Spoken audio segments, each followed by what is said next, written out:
and welcome to our first tutorial on H5P. In this tutorial we will go through how to use H5P in Moodle and what sort of content we can create.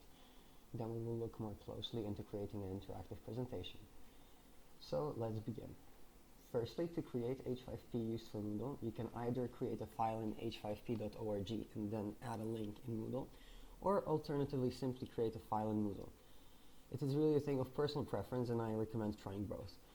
However, as this tutorial is meant to help with creating Moodle content directly, let's focus on creating an H5P in Moodle.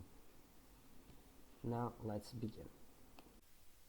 Okay, so let's start with editing our content. The first thing we want to do is we want to create any content in our Moodle site. So this is a Moodle site which I can edit. The first thing you want to do, of course, is turn editing on. And here we go.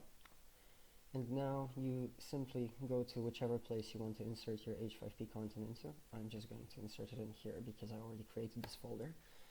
And now you click on add an activity or resource. There we go, this is very standard. And here with all the different things you can add into Moodle, there is also this little button here which says interactive content, and it has this little H5P logo. So we click on this and we press add. And here we go. This is where all the magic happens. So firstly, of course, you can add a description of what's happening. I'm going to do that just for show.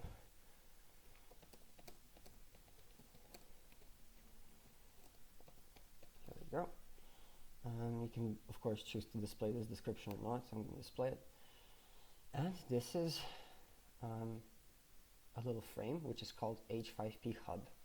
And the H5P Hub is basically this little square which shows up in any website where you can create H5P, so from h5p.org, h5p.com, any other sites like Blackboard or Moodle, and it's exactly the same. So wherever you decide to use H5P, this is going to be the exactly same process because the hub is always the same. So don't worry about creating H5P in, for example, H5P.org. If you can do it in Moodle, you can definitely do it there as well because it's exactly the same. So here we can see all the different things you can do with H5P. You can create presentations, videos, special quizzes. So there's a lot of different games you can create. You can play with images, create essays with instant feedback, make virtual tours, basically a lot of different things that you can do. But I would suggest to focus on these two upper links, so course presentation and interactive video, because I think that they're the most useful in trying to get content to students in an interactive way.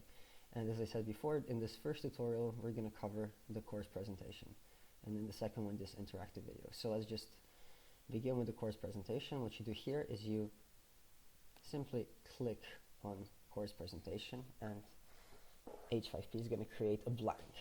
And here we are.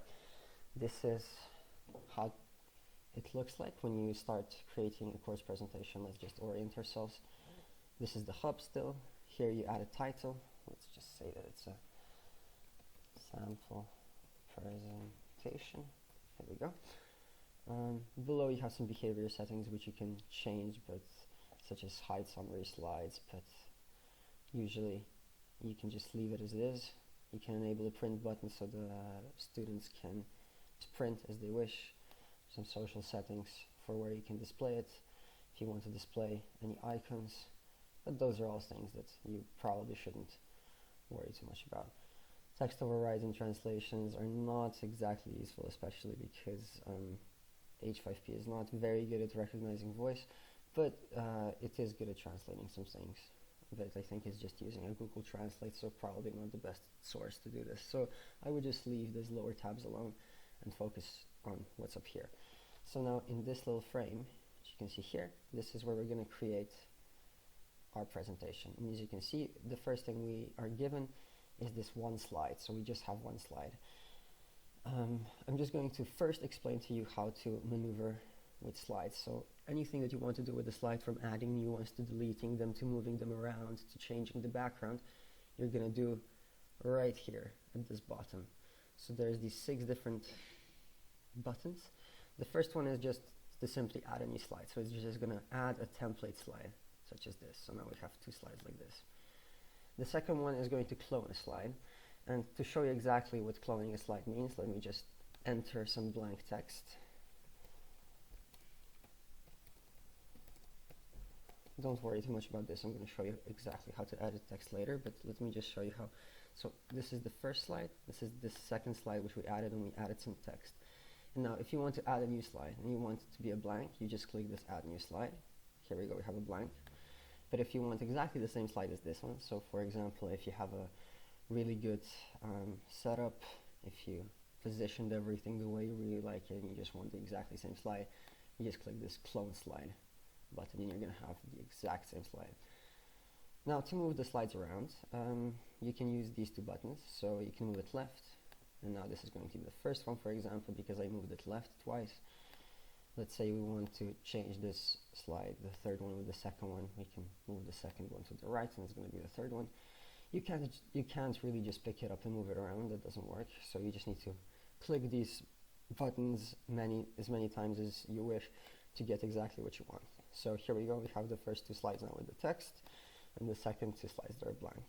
If you want to delete a slide, let's say that we don't like this slide here, we press this button, delete slide. Here we go, and it's gone. And that's pretty much it for how to maneuver the slides. And now this little button here, slide background, is I guess a bit more interesting, because this is the button with which you can either change the template of all of the different slides. So let's say that you want to add a little logo that's going to be here on top and you want it to be everywhere, you can do it with this. Or if you just want to change color. So when you click on this, you have two options up here.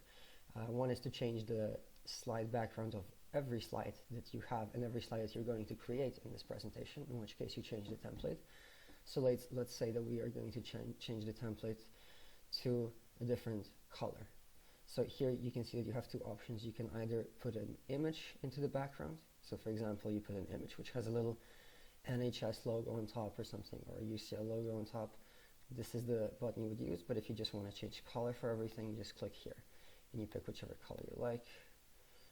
Let's go for this salmon color, and that's it. And you just click exit. So now we change the background on all the slides.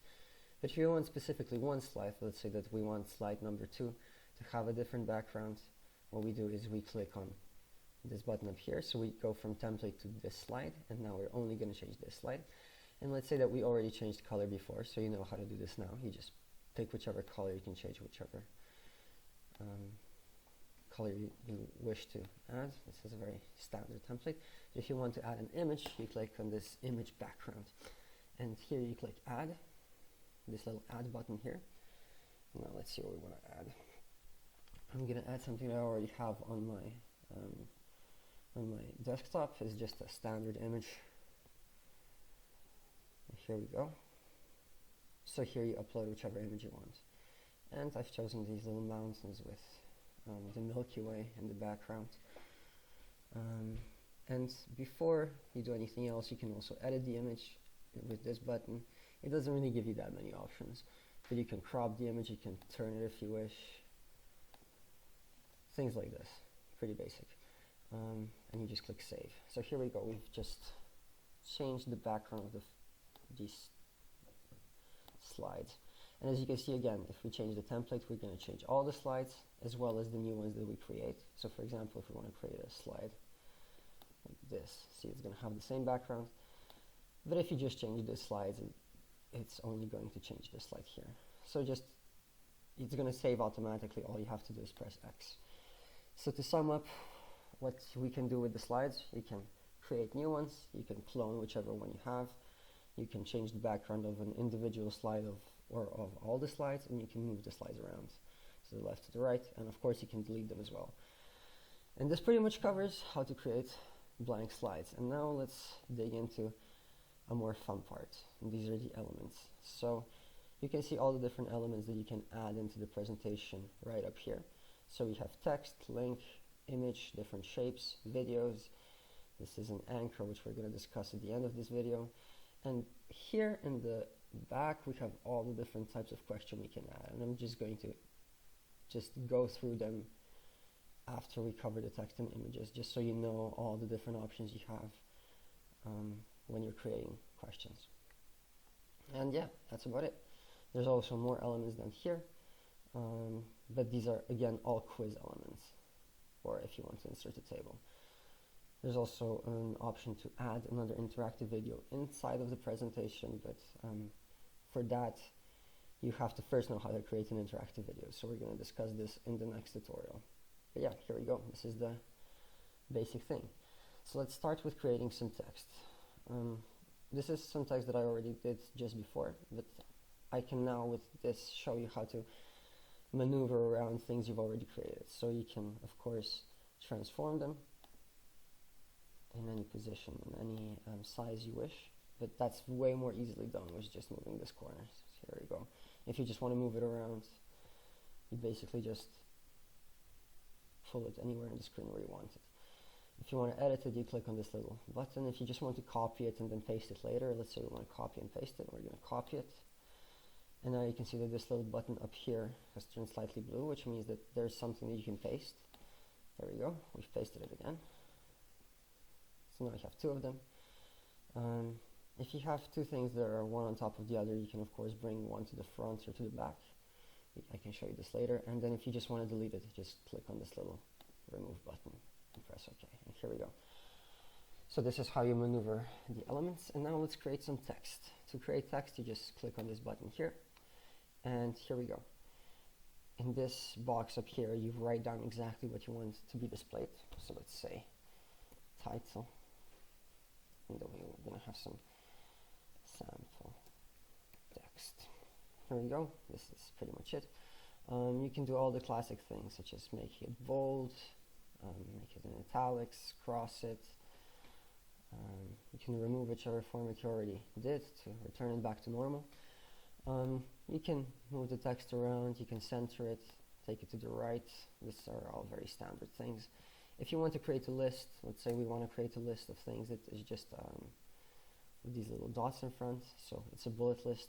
You click on this and it creates your list of elements. Then to exit the list, you just press enter twice. Here we go.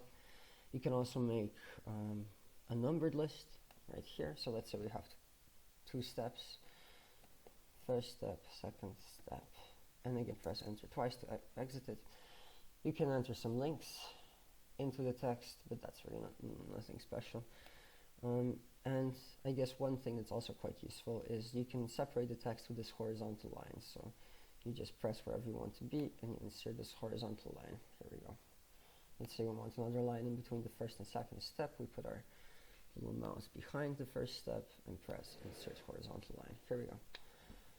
And of course you can also edit text according to size. Let's say we want the title to be a heading sort of text. So in here you can change the format between normal, formatted, bigger heading, smaller heading. Let's say that this is going to be a bigger heading. With this thing here, this is the font size. So let's say we want the sample text to be a bit bigger, and the font size is basically according to percent compared to this default. So let's say that we want this to be 1/4 bigger than the default. In that case, we're going to choose 125%. If we want to make it smaller, let's say we would choose 75%. And we can also color the text. So let's say we want this list to be a red color. Here we can click on this text color. We can make it red.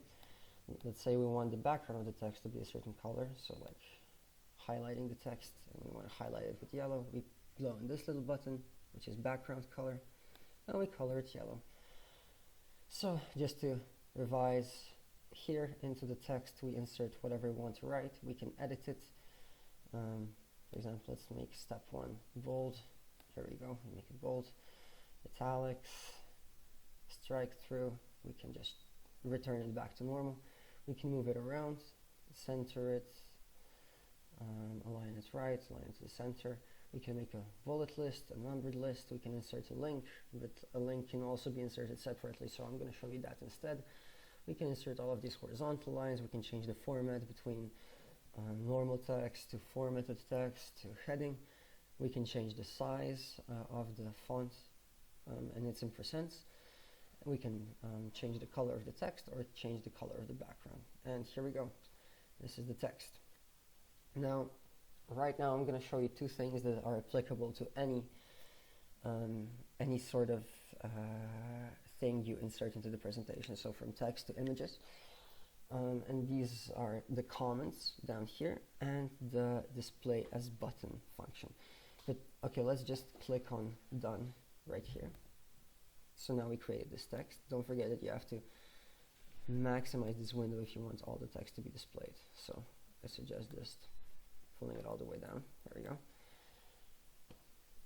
This is it, and now let's explore those two little functions. The first one is comments. Comments are going to be either displayed or not, depends if you want it. So let's say that we want to display some comments. We click here, display some comments. And you can basically in here write whatever you wish. So let's say that you made a slide, but you also want to comment that, for example, this is not my own work, or to look more into this, click on this link or something, or maybe read a book that you are recommending.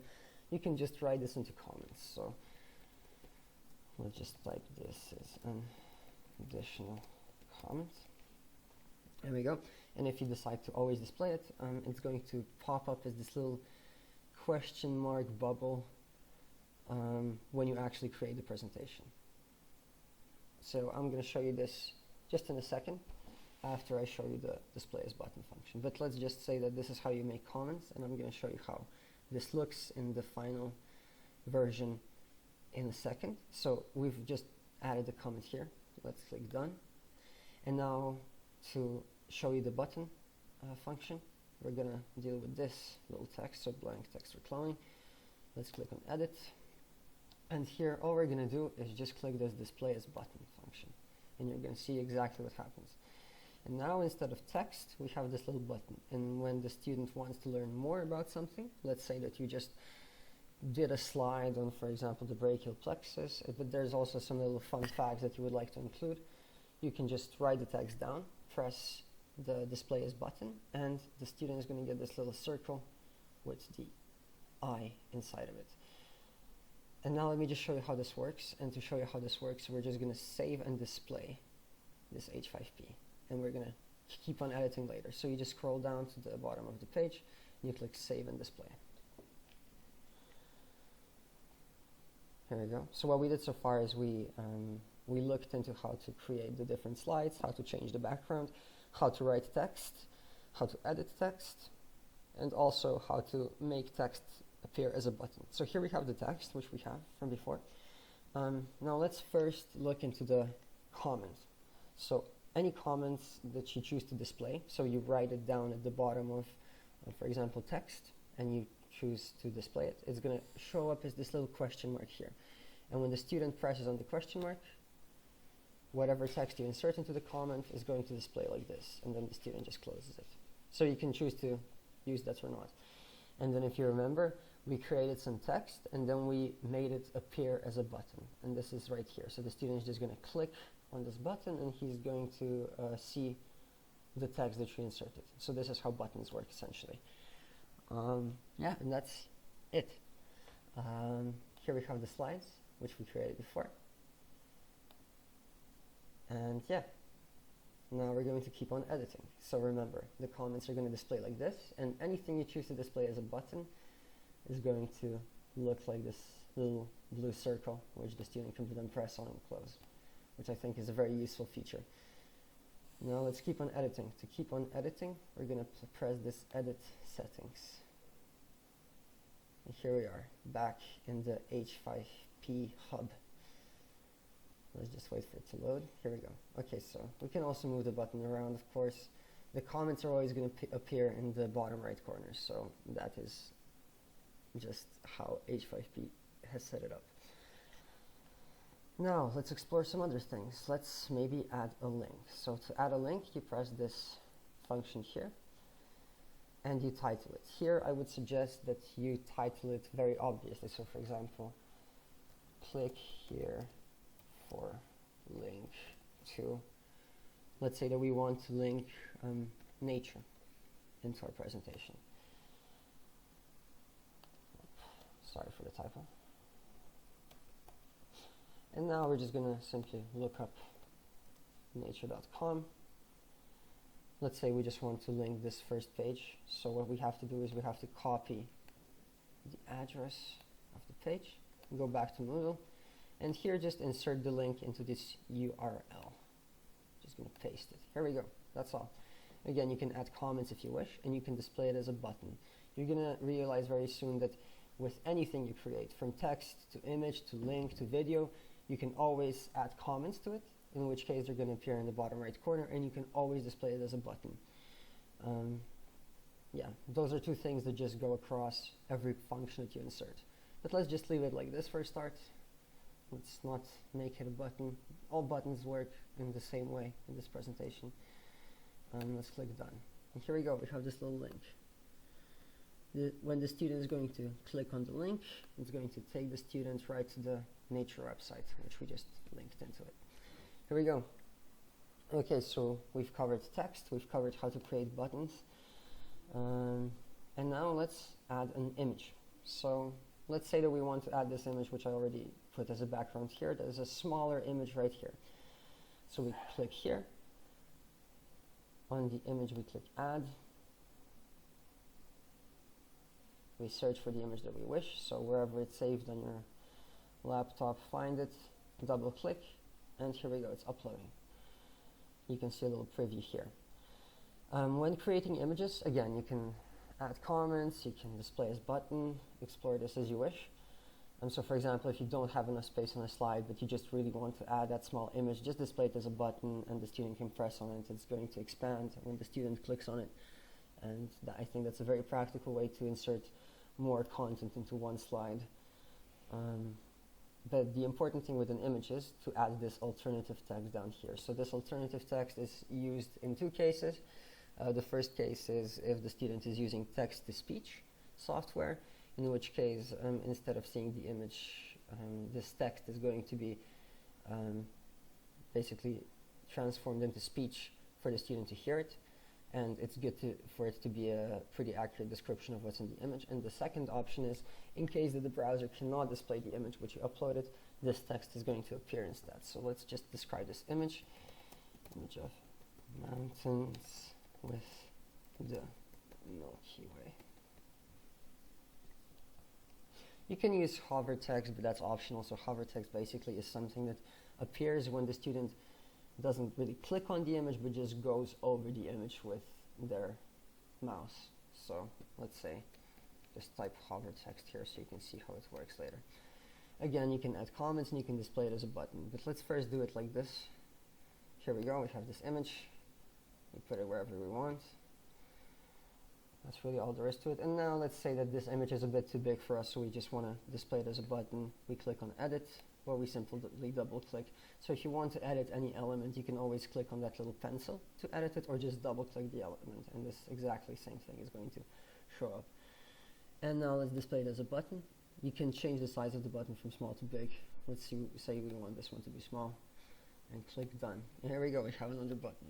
And you can see that depending on what you do, if you make a link, if you make text, if you make an image, this little logo on the button is going to be slightly different. So for more information, for text it's going to be this little eye, for a picture it's going to be this little picture, and so on. So yeah, this is how to create a button from an image. The third thing you can do, the fourth thing you can do is you can add some shapes. Let's say that you want to put a little shape around this title. Let's say a circle, you click on this shape, you click on circle.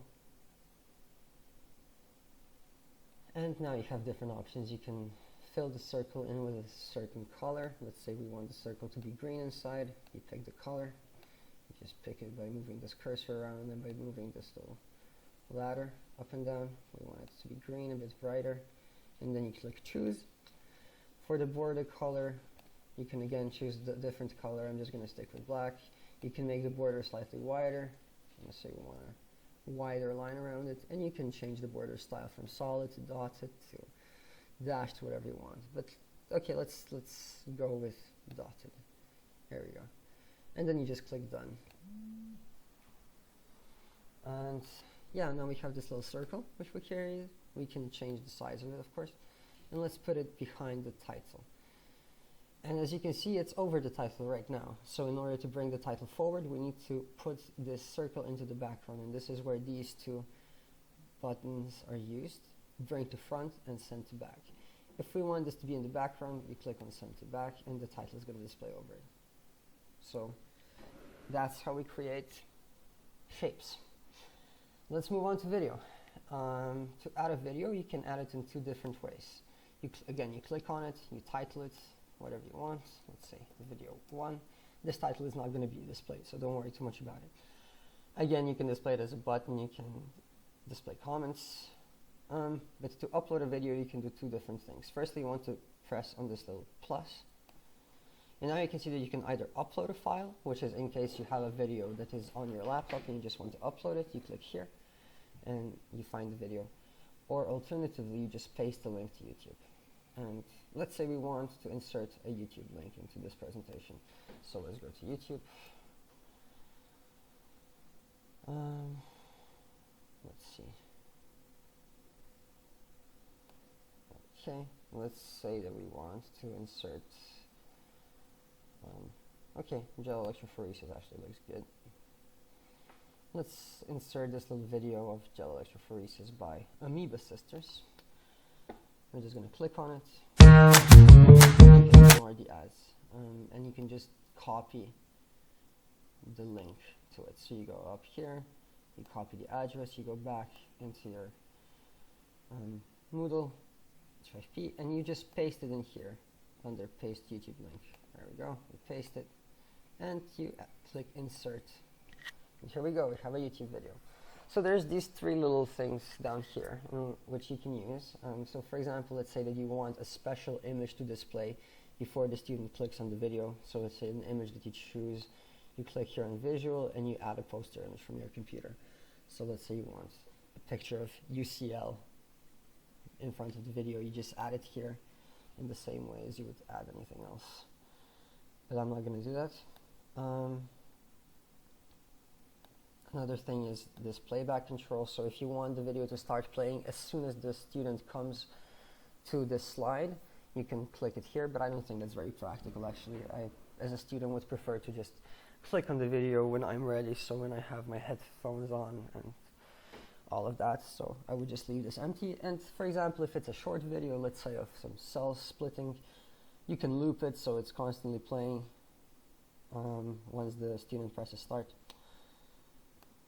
For accessibility, again, you can just add a different video track as well, but this isn't very useful. So what I would focus on is just uploading a video and maybe setting this poster in front, but that's, again, not as important. If you just link the video, that's all you really have to do, and add a title. Again, you can display it as a button, but let's just leave it as a video for now.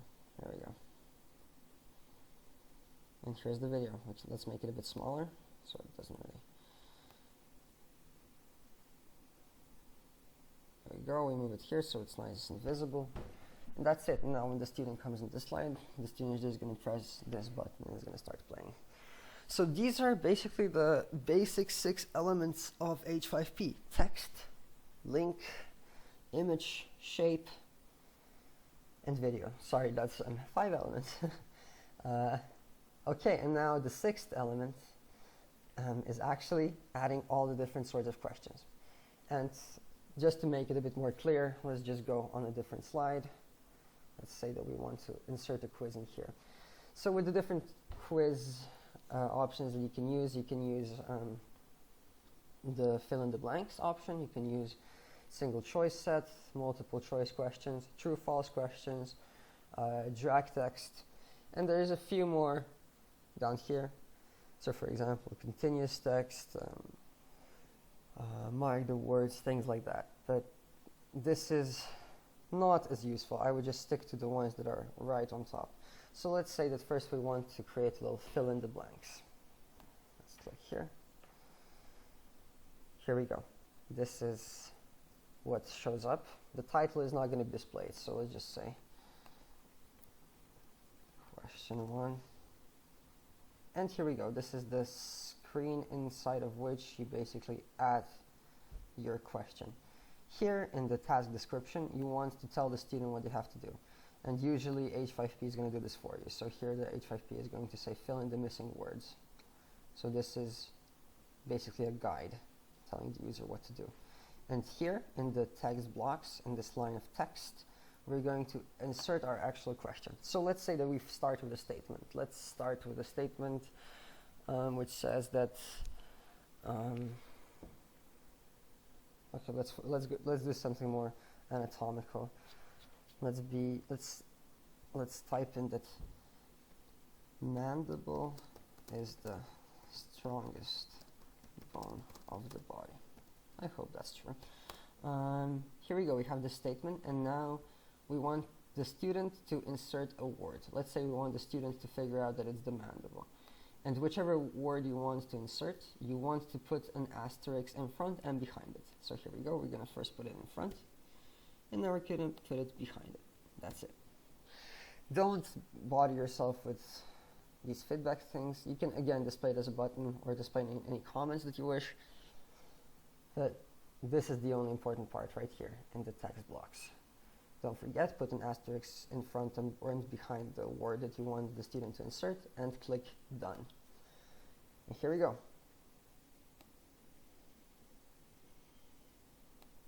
This is our little text. Maybe the background here isn't exactly the best to see what's happening. So let's just change the background of the slide. If you remember how to do this, slide background. I'm sorry for the glitch. Again, to change the background of the slide, just click this button here, choose this slide, and let's just go with a white color because I think that makes the question the most visible, and click X. So here we are, this is our first question. I'm going to move it around a bit.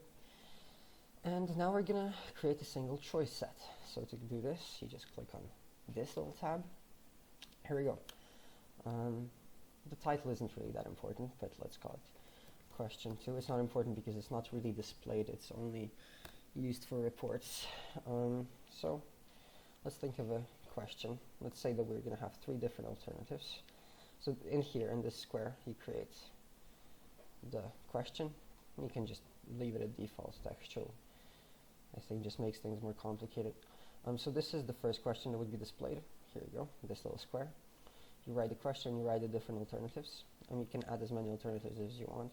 And by default, H5P gives you actually a second question below it, which you can remove by clicking this. So confirm. So now we only have 1 question. Or if you want to add more questions, you just click this button. So you can have several questions on your slide of the same format. Now let's say that we're going to ask our student, what is the thickest nerve in the human body? There we go. We're going to think of some alternatives. Let's say the radial. Oh, whoops, sorry. This is actually a rookie mistake. So here in alternatives, it's important that when you're using this this form of question, the first alternative is the correct one. So make sure to list the thing that you list first. Here, the correct one. So I think it's the sciatic nerve. There we go. The second alternative is going to be the radial nerve. Let's think of a third one, the femoral nerve. There we go. Again, you can add different alternatives, and you can also, again, display comments or just display the question as a button. But yeah, this is it. So basically just use this square here, add the alternatives, and make sure that the first one is the right one. And now click done. Here we go. This is our second question. If you can see correctly, the square is a bit small, so make sure to make it a bit bigger so the student doesn't have to scroll. And let's just put it in here. So when the student clicks on the right answer, they're going to get a score. So this was the single choice set, but multiple choice set is pretty much the same, with just one little difference. Let me show you. Again, let's word the question as what is the procedure used to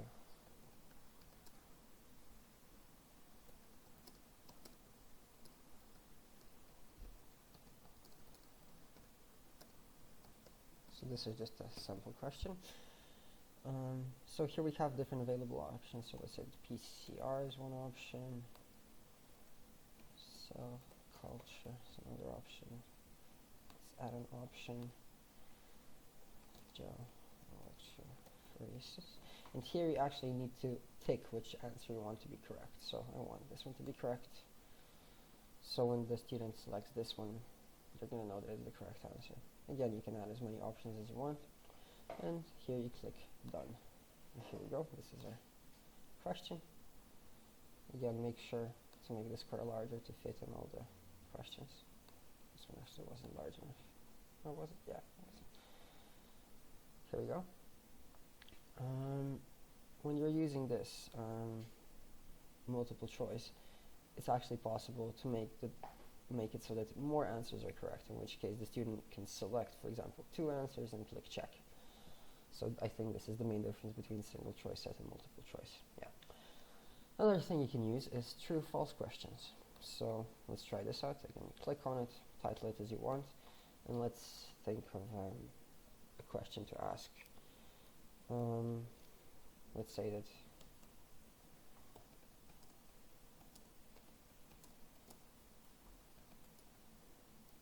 type 1 mellitus. There we go. So you basically write a statement here, or you can also write a question, but the question must be such that the answer is either true or false.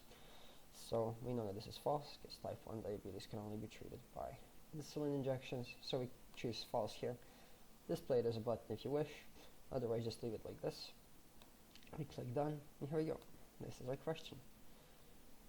Used to treat diabetes mellitus, and then they have to click if it's true or false.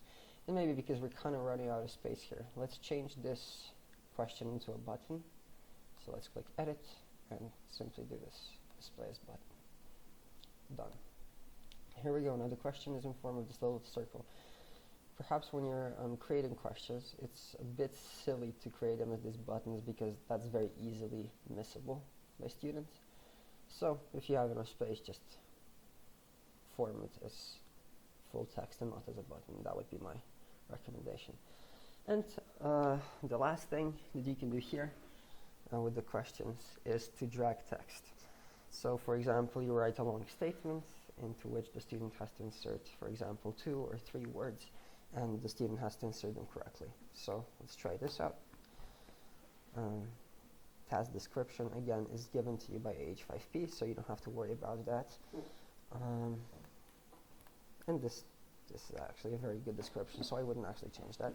And now again, this works very similarly to the fill in the blanks. It's just that here it's going to look a bit different in the actual presentation. So let's say that our statement is just a silly anatomy statement. The humerus is a larger bone than the lunate. Here we go. Again, as you write the statement, you want to choose which words you want the student to have to insert by putting asterisks in front and in the back. And here I want the student to correctly insert lunate and humerus. This is a pretty easy question, but nevertheless, let's make it as obvious as it can be for this presentation. Once again, you can display it as a button if you want, but I'm just going to leave it like this, and I'm going to click done. Here we go. This is our final question. Let's make it a bit bigger. So as you can see here, the student is going to have to drag the right answer into the right place. And this is it for the different types of questions. So let's just review what we did so far. So we went through how to create slides, how to change them, how to move them around, how to delete them.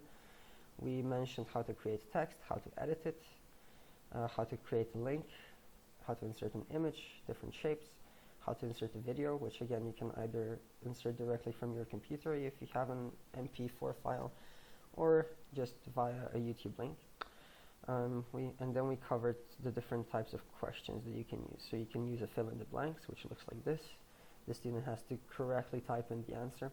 You can use single choice set, which looks like this, in which case there's only one correct answer and the student just clicks on it. You can use multiple choice, which is something like this.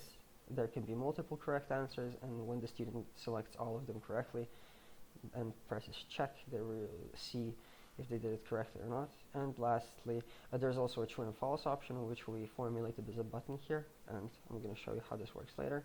The student just clicks on it, answers it, gets the feedback, and returns back to the presentation by clicking X. And here we have the drag the words into the correct boxes question. So here the student has to drag it into the right place. And that's it for the questions. And now I think the most important part of this entire H5P presentation is the ability to skip from one slide to the other relatively simply. So let's say that the fourth slide here, let's add a little text in it to say thank you. I'm going to click done. So there's going to be this text, which is going to be on the last slide. It's a bit small, you can make it bigger, for example, but nevertheless, this is the fourth slide, and now we want the students to be able to just click on a little link in the first slide, which is going to take them directly to the last slide. And to do this, we're going to use this little anchor. The thing with the anchor is the anchor just creates a little square. So let me just show you. So we want to skip from 1 to 4. If we click on the anchor, we can title it, but that's really not necessary. Specific slide number here, and this is in here you write the number of the slide that you want the student to be able to skip to, and we will make it number 4. Don't click invisible here, because it really doesn't help the student or you. It just makes it harder for the student to actually find the spot at which they're meant to click, so just leave it as visible and click done.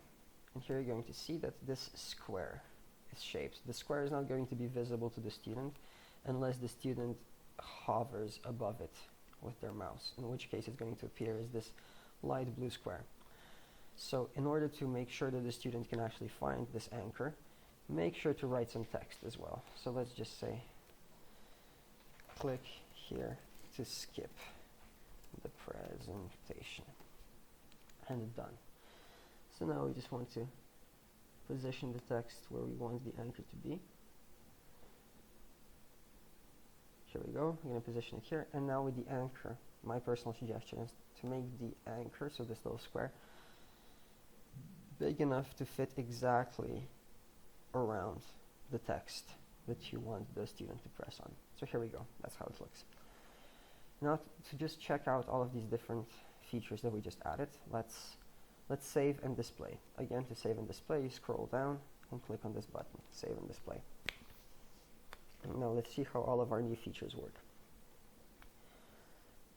Firstly, this is going to be normal data reset, just press OK. Firstly, let's look at all these little links. So again, we have the text which we inserted, it looks like this. We have some extra text in this little button. When the student clicks on this, the student is going to see the text which he inserted. This is the button text.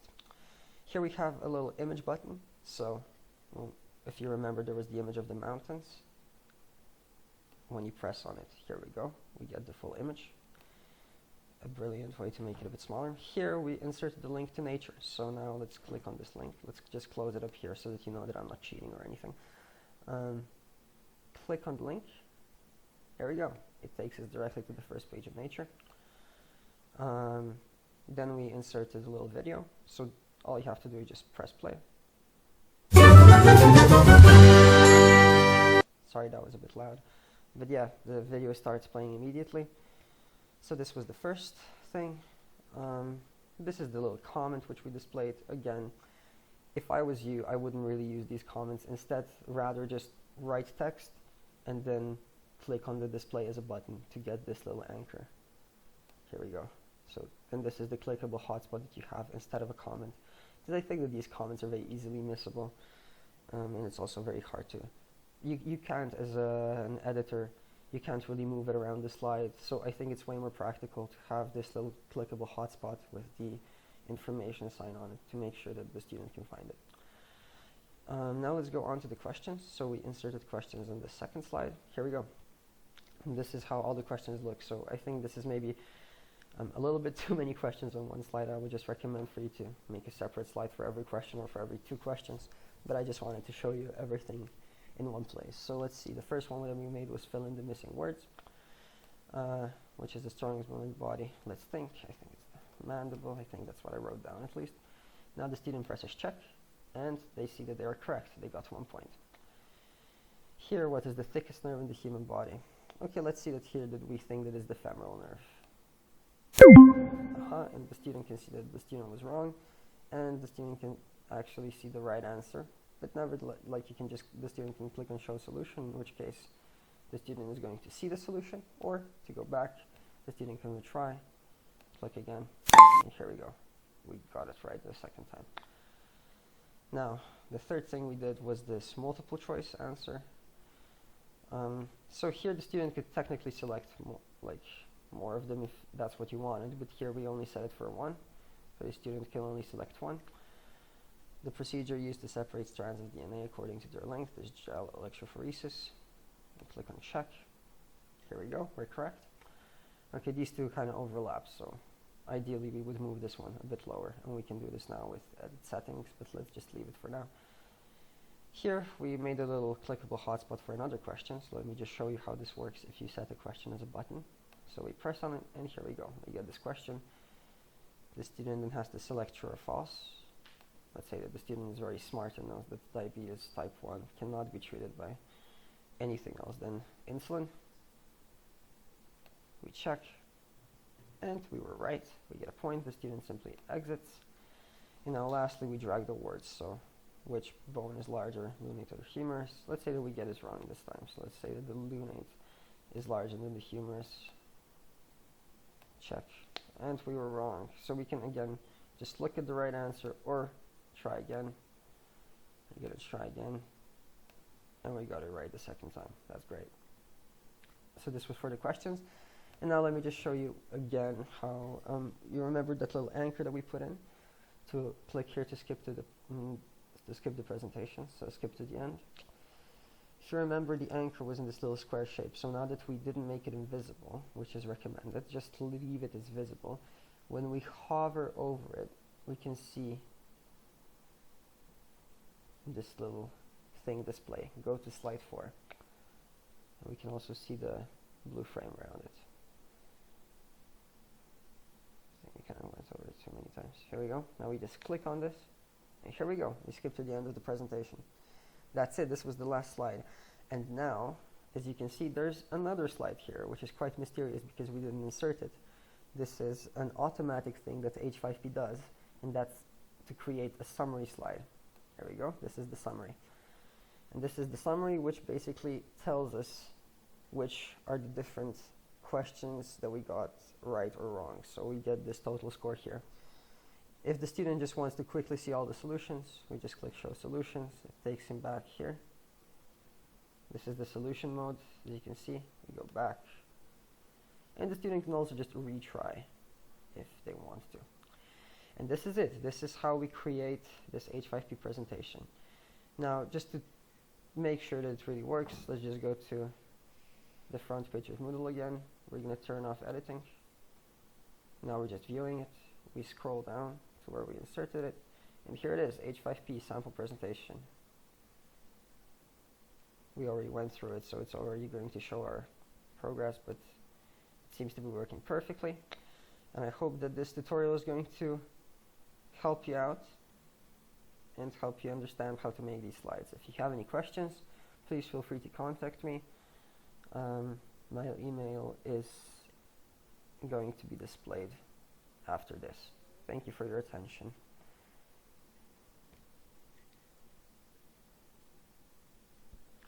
I don't know how to stop recording.